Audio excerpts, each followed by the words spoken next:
Oppo Advance Power Night 2025 එක තමයි අපි එකතුලා ඉන්නේ. ඉතින් සෑහෙන කාලයක් තිස්සේ අවුරුදු ගාණක් තිස්සේ මොබයිල් ෆෝන් එකක් ගන්නවා නම් අපි යන මුලින්ම තැනක් තියෙනවා. ඒ තමයි Liberty Plaza එකට. Liberty Plaza එකට ගියොත් අපිට හොඳ රේන්ජ් එකක් එකම තැනකදී බලා ගන්න පුළුවන්. ඒත් එක්කම කම්පෙයාර් කරලත් බලන්න පුළුවන් ලංකාවේ තියෙන බෙස්ම රේන්ජ් එක. හොඳයි. ඉතින් අසාම් මහත්ම අපත් එක්ක එකතු වෙනවා වෙස්ටර්න් මොබයිල් අධිපතිතුමන්. අපිට කියන්නකෝ Liberty Plaza එකේ මොන වගේ එක්ස්පීරියන්ස් එකක්ද හම්බෙන්නේ Oppo එක්ක. ඒත් එක්කම Advance එකත් එක්ක තියෙන මේ සම්බන්ධකම ගැන ඔබතුමා මොකද කියන්නේ? අනිවාර්යෙන් මම නම් කියන්න කැමතියි බොහොම සන්තෝෂයෙන් මොබයිල් ට්‍රේඩ් එකේ Advance කියන නම ශක්තිමත්ම නමක්. හරිද? අනිත් එක මොබයිල් රේන්ජ් එක ගත්තා නම් ලංකාවේ කීප රේන්ජ් එකක් තියෙනවා.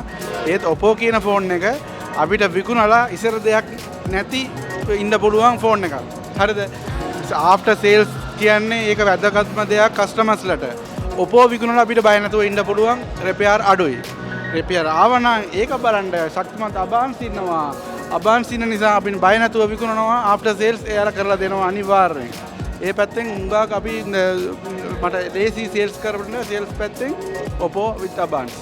Oppo with Advance ඕනම දෙයක් ලේසි කරන්න පුළුවන්. ඉතින් දැන් අපි කස්ටමර් ගමුකෝ කන්සියුමර් ගමුකෝ දැන් මෙයාටත් අනිවාර්යෙන් මේක ලේසි වෙන්න එපයි. Oppo ෆෝන් එකක් ගත්ත කෙනෙක් ආයි හොයාගෙන ඉන්නේ Oppo ෆෝන් එකක්මද නැත්නම් මොනවද මේ අපේ පාරිභෝගිකයන් වැඩිපුරම Oppo වල කැමතිම ෆීචර් එක මොකද්ද? අනිවාර්යයෙන්ම Oppo ෆෝන් එකක් ගත්ත කෙනෙක් අනිවාර්යයෙන්ම අලුත් රේන්ජ් එකක් Oppo තමයි හොයාගෙන ඉන්නේ. ඒක 100%ක්ම ඇත්ත. ඒ කියන්නේ ඒක වැදගත්ම ෆීචර්ස් තමයි බැටරි ලයිෆ් එකත් හොඳයි. දැන් අලුතෙන් AI ෆීචර්ස් උඟාක් ඉන්ක්ලූඩ් කරලා තියෙනවා. ඒ නිසා Oppo තමයි වැඩිපුරම දැන් උමනක් කරගෙන ඉන්නේ ගන්න.